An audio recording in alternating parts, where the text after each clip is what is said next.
সর্দার rice আমাকে আজকে নির্বাচনী সভা মর্জিনা খাতুনে ৯ নম্বর ওয়ার্ডে আমাকে নির্বাচনী কমিটি সভাপতি সাহেবের সবার প্রতি আসন আমি গ্রহণ করার জন্য অনুরোধ জানাইছি আর সবার কার্যসূচি হাতে নিবার জন্য অনুরোধ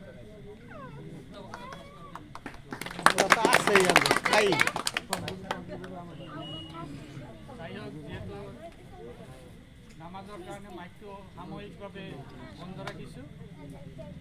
এতিয়া সভাৰ কাম মই চলাই নিয়াৰ বাবে মোৰ আসন গ্ৰহণ কৰিছোঁ। এতিয়া আছে সভাৰ উদ্দেশ্য ব্যাখ্যা কৰিব ফেৰদৌছ খান চাহাব। শ্রদ্ধার সভাপতি সবার উদ্দেশ্য সবে জানেনি এটা এই সভা কি এর জন্য আয়োজন হয়েছে পুরা ধুমধাম সব জায়গায় ইলেকশন